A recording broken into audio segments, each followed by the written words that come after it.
light through prism. You have learnt how light gets refracted through a rectangular glass slab for parallel refracting surfaces, as in glass slab, the emergent ray is parallel to the incident ray. However, it is slightly displaced laterally. क्या बोल रहे हैं, ये rectangular glass slab की बात कर रही है जो हमने पिछले वाले चैप्टर में पढ़ा था। तो उसी से क्वेश्चन अराइज हुआ कि कैसे एक लाइट रिफ्रैक्ट होगी ट्रांसपेरेंट प्रिज्म में। ठीक है, तो हम इस पॉइंट को देखते हैं। Consider a triangular glass prism. अब ग्लास प्रिज्म क्या है, जिसकी 2 ट्रायंगुलर बेस हों और 3 रेक्टेंगुलर लेटरल सरफेसेस हों। इस तरह की जो हमारी फिगर है उसे क्या बोला जाता है, प्रिज्म बोला जाता है। और जो इस सरफेस होंगी वो एक दूसरे के इंक्लाइंड होती हैं, और इन जो हमारी लेटरल फेसेस होंगे उनके बीच के एंगल को क्या बोला जाता है, एंगल ऑफ प्रिज्म। अब देखिए, अगर आपने लैब में प्रिज्म देख रखा है तो वेल एंड गुड, आपको बहुत ज्यादा अच्छे से समझ आएगा। अगर नहीं भी देख रखा है तो भी हम देखते हैं प्रिज्म बेसिकली होता कैसे। उससे पहले हम लेटरल वर्ड आया है, ठीक है, उसको देख लेते हैं क्या है लेटरल। देखो, जब भी कोई 3 डायमेंशनल फिगर की बात करते हैं ना, देखो जब रेक्टेंगल है, स्क्वायर है, इसमें हम साइड बोलते हैं, ठीक है। लेकिन जो हमारा प्रिज्म है वो क्या है, 3 डायमेंशनल फिगर है, तो इस उसमें साइड को हम एक वर्ड से डिनोट करते हैं। कौन से वर्ड से, लेटरल से, ठीक है। तो हम देखते हैं फिगर प्रिज्म बेसिकली कैसा होता है। ये हमारा एक प्रिज्म का फिगर है, ठीक है। अब देखो ये कैसा दिख रहा है, एक ट्राइंगल जैसा दिख रहा है, ठीक है। ऐसे एक ऊपर है, ऐसे एक नीचे होगा, डेफिनेट सी बात है, ऐसा कुछ होगा। तो हमने क्या बोला, 2 ट्राइंगुलर बेस, ठीक है। ये रहा, क्या है, 2 ट्राइंगुलर बेस, क्योंकि वो ट्राइंगल शेप के थे। अब हम देखते हैं रेक्टेंगुलर, ठीक है। अब देखो ये ऐसे एक रेक्टेंगुलर बन रहा है, ठीक है, रेक्टेंगल शेप की फॉर्मेशन हो रही है। तो हमने क्या बोला कि 3 रेक्टेंगुलर सरफेस। अब देखते हैं 1 2 और एक ऐसे ही बैक साइड होगी जो अभी विजिबल नहीं है, 3। तो हमारे पास 3 क्या है, एक रेक्टेंगुलर सरफेस है और 2 क्या है, ट्राइंगुलर बेस है, ठीक है। नेक्स्ट पिक देखते हैं हम अपनी, ठीक है। देखो प्रिज्म के क्या है, 2 ट्राइंगुलर और 3 रेक्टेंगुलर सरफेस है। ये हमारी सरफेस, और ये जो ऊपर वाला पोर्शन था वो ये शो हो रहा है, ठीक है। अब एक ये है, एक ये फेस है, इन दोनों के बीच का एंगल क्या है, एंगल ऑफ प्रिज्म, ठीक है। इससे पहले देखते हैं अब ये आया कैसे। देखो ये हमारा प्रिज्म है, इसको मैं थोड़ा रोटेट करके रखती हूँ ऐसे। तो देखो ये वही वाली साइड आ चुकी है, ये ऐसे कौन सी साइड आ चुकी है, ट्राइंगुलर वाली साइड आ चुकी है। तो देखो ये ट्राइंगल ही हमने यहाँ क्या किया है, शो किया है, ठीक है। ऐसे पकड़ा हुआ है मैंने इस प्रिज्म को, जस्ट कि मुझे ट्राइंगल वाली शेप दिख रही है, और यही डायग्राम हम अपनी एनसीईआरटी में देखेंगे, तो आपको क्लियर हो जाएगा कि ऐसा ट्राइंगल सा कैसे आ गया प्रिज्म का, ठीक है। अब हम देखते हैं, देखो बेसिकली ये एक एक्टिविटी होती है जो हम लैब्स में परफॉर्म करते हैं। अगर आपने लैब में परफॉर्म कर रखी है, ठीक है, तो अदरवाइज हम अपना यहाँ बेस्ट करेंगे जिससे हम ये एक्टिविटी समझ सकें। देखो, fix a sheet of white paper on a drawing board using drawing pins। सबसे पहले हम एक व्हाइट पेपर ले लेंगे, एक ऐसा व्हाइट सा पेपर लिया जैसे ये हमारा बैकग्राउंड में है, ठीक है। और इसको हम अपने बोर्ड पर फिक्स कर लेंगे, ठीक है। उसके ऊपर क्या रखना है, आपने एक ग्लास प्रिज्म रखना है इस तरीके से कि उसका ट्राइंगुलर बेस उस पर रखा जाए, ठीक है। कैसे बात कर रहे हैं, ये इस तरह से बात कर रहे हैं, देखो ऐसे। अब इसमें क्या रखा जा रहा है, एक ट्राइंगुलर बेस पेपर पे ही रखा जाया गया है, ठीक है। ओके डन, हमने कर लिया। अब trace the outline of the prism using a pencil. Trace का मतलब होता है उसकी पहचान लेना एक तरीके से, जैसे सपोज आपके पास ये एक स्केल है, ठीक है। अब इसके ऐसे कॉर्नर से आप बना लें, ठीक है। इसको आपने एक पेज पे रखा और इसको ऐसे ऐसे साइड में से आप अपनी पेंसिल से थिक कर रही हैं, उसे बोला जाता है ट्रेस लेना, ठीक है। ट्रेस ले लेंगे आप। Draw a straight line PE inclined to one of the refracting surface से AB of the prism। देखो एक प्रिज्म है, उसके रिफ्रैक्टिंग सरफेसेस होती हैं, मैंने आपको दिखाई, जैसे ये वाली इसकी रिफ्रैक्टिंग सरफेस है, ये वाली कर्सर देखिए, ठीक है। अब इन पे एक इंक्लाइन, पहले हम इंक्लाइन देखते हैं। इंक्लाइन क्या होता है? इंक्लाइन मीन्स ओब्लिक, जो हॉरिजॉन्टल या वर्टिकल ना हो, थोड़ी सी इंक्लाइन हो। फाइन, मैथ में भी आपने पढ़ रखा होगा। तो अब क्या कर रहे हैं, देखो सबसे पहले हमने क्या किया, ये देखिए, मैं इसको थोड़ा सा साइड में कर देती हूँ ताकि आपको अच्छे से समझ आए, ठीक है। और उसके बाद जो हमारी एनसीईआरटी में नीचे फिगर दे रखी है उसको हम साइड में ऐसे करके लगाएंगे, ठीक है। Draw a straight line. अब देखो पहले मैं ये बता देती हूँ, ये ABC क्या है, जो हमने प्रिज्म लिखा था वो है, ठीक है, ट्राइंगुलर बेस का। Draw a straight line PE। अब देखो ये एक स्ट्रेट लाइन है PE, ठीक है, हमने एक स्ट्रेट लाइन ड्रॉ कर ली PE, जो किसके इंक्लाइंड है, एक रिफ्रैक्टिंग सरफेस AB की, ठीक है, इसके क्या है, ये एक इंक्लाइंड है PE। Now fixed to pins से at point P and Q। आप किसी भी पॉइंट पे, सपोज मैंने P और Q पे दो पिन लगा ली, ठीक है, इस लाइन पर। Look for the images of pins fixed at P and Q। अब जो ये P और Q मैंने पिन लगाई हैं, इनकी इमेज देखनी है, मतलब इनकी परछाई देखनी है मैंने, लेकिन किस साइड से देखनी है, मैंने इस AC वाली साइड से देखनी है, ठीक है।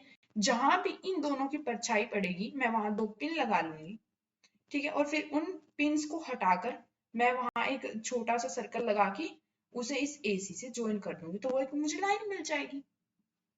मैं वापस रिपीट करती हूँ, सी, मैंने सबसे पहले ABC एक प्रिज्म बना लिया, उसके बाद मैंने क्या किया, एक इंक्लाइंड लाइन ली PE, ठीक है, जिस पर मैंने दो क्या लगाई, पिन लगाई, एक P पॉइंट पर लगाई, एक Q पॉइंट पर लगाई।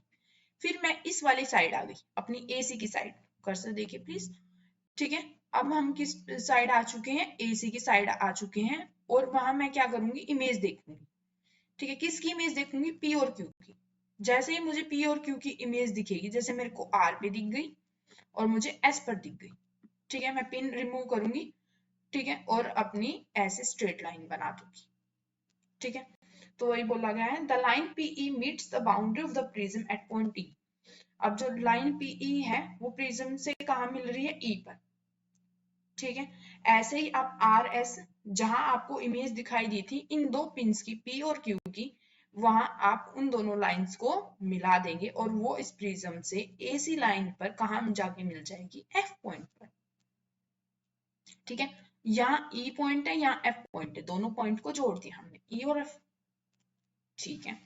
अब देखो जो E पॉइंट है, यहाँ पर एक तरीके से देखा जाए तो लाइट क्या आ रही है, इस सरफेस पर इंसिडेंट हो रही है, इस सरफेस पर टकरा रही है, तो इस वाली लाइट को क्या बोला जाएगा, इंसिडेंट। तो अब मुझे इंसिडेंस का एंगल चाहिए, ठीक है। तो एंगल लेने के लिए हमें क्या करना पड़ता है, एक परपेंडिकुलर ड्रॉ करना पड़ता है, जिसे हम नॉर्मल बोलते हैं। तो मैंने यहाँ एक नॉर्मल ड्रॉ कर लिया 90 डिग्री का हॉरिजॉन्टल के साथ, ठीक है, वही होता है नॉर्मल, क्या होता है, एक परपेंडिकुलर मतलब 90 डिग्री का एंगल, ठीक है, नॉर्मल। अब देखो थोड़ा सा जूम करके देखते हैं मम्मी से, नॉर्मल है जो हमारा, ठीक है, ये हमारी क्या है, नॉर्मल है, ठीक है। नॉर्मल और इस इंसिडेंट रे के बीच का जो एंगल है, ये देखिए, ये क्या है, हमारा एंगल ऑफ इंसिडेंस, ठीक है, क्या है हमारा एंगल ऑफ इंसिडेंस। अब ऐसे ही दूसरी साइड आ जाइए, ठीक है, हमारी ये क्या हो गई, अब देखो यहाँ क्या हो रही है, रिफ्रैक्शन हो रही है, ठीक है, और ये हमारी नॉर्मल वाली लाइन है, इन दोनों के बीच का जो एंगल हुआ R, that is angle of refraction, done. ये एंगल ऑफ इंसिडेंस, ये एंगल ऑफ रिफ्रैक्शन हमने बना लिया, और ये यहाँ क्या है, एंगल ऑफ प्रिज्म है, जो मैं आपको पहले बता चुकी हूँ। नाउ सी, वही बोला गया है, draw perpendicular to the refracting surface ABC and AC of the prism at point E and F, ठीक है। Mark the angle of incidence I, हमने angle of incidence I mark कर लिया, and angle of refraction R, and the angle of emergence. अब angle of emergence क्या है, अब जैसे देखो यहाँ एक नॉर्मल ड्रॉ करी थी, इस AC वाली लाइन पर भी हम एक नॉर्मल ड्रॉ करेंगे, जैसे मैंने M डैश से लिखा हुआ है, ठीक है। तो नॉर्मल और इस इमरजेंट, अब इमरजेंट कौन सी है, जो इस वाले से निकलकर जा रही है, ठीक है, ये वाली लाइन हमारी, ठीक है, इमरजेंट है, ठीक है, इसके एंगल को क्या बोला जाएगा, ई, that is angle of emergence, ठीक है। अब इसमें मेन जो हमारा पॉइंट है उसको देखते हैं। देखो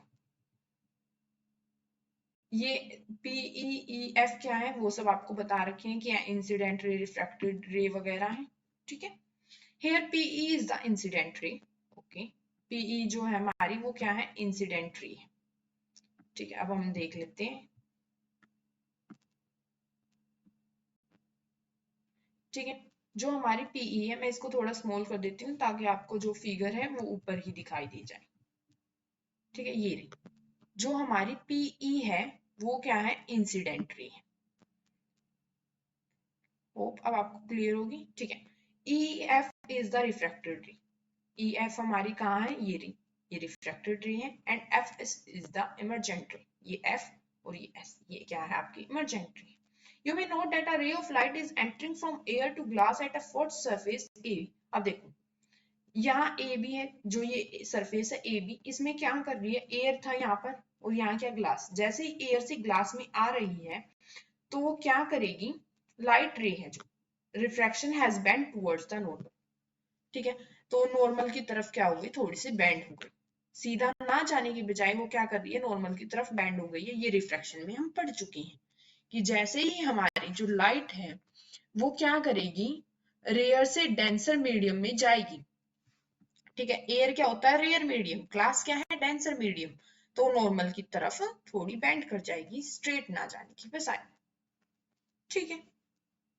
eight the second surface AC, जो सेकंड सरफेस है हमारा AC, ठीक है, the light ray has entered from glass to air. अब देखो ग्लास से वो एयर में गई है, ग्लास क्या है, ज्यादा डेंसर है, और ज्यादा डेंसर से आप कम डेंसर वाली जगह पर जाओगे तो आप नॉर्मल से क्या हो जाओगे, दूर हो जाओगे, ठीक है।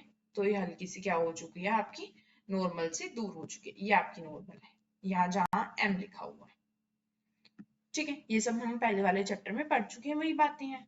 तो वही लिखा है, at the second surface AC the light ray has entered from glass to air, hence it has bent away from the normal, normal से अवे, दूर चली गई। Compare the angle of incidence and angle of refraction, angle of incidence और angle of refraction को compare करना है हमने। Is this similar to the kind of bending, क्या, और फिर आपको ये एक्टिविटी बेसिकली करके क्या प्रूव करना है कि क्या इसमें जो बेंडिंग हुई है वो वैसी ही है जैसे ग्लास स्लैब में हुई, स्लैब में हुई थी, ठीक है। और उसके बाद आपने क्या करना है, इमरजेंट रे के एंगल को भी क्या कर लेना है, कैलकुलेट कर लेना है, ठीक है, फाइन। और एक बच गया, अब यहाँ देखते हैं, दिस यहाँ थे हम, is this similar to the kind of bending that occur in a glass slab, okay. The peculiar shape of the prism makes the emergent ray bend at the angle of direction of the incident ray. This angle is called the angle of deviation. In this case, the angle D is the angle of deviation. और हमें क्या करना है, इस activity में अपना angle D क्या करना है, मार्क करना है।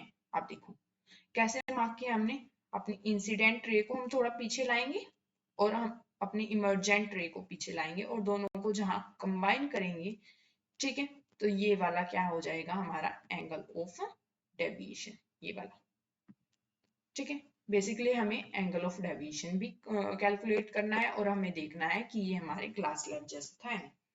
अब हम जो आगे का चैप्टर है उसे नेक्स्ट लेक्चर में कवर करेंगे और इस चैप्टर को जल्दी से वाइंड अप करेंगे, ओके।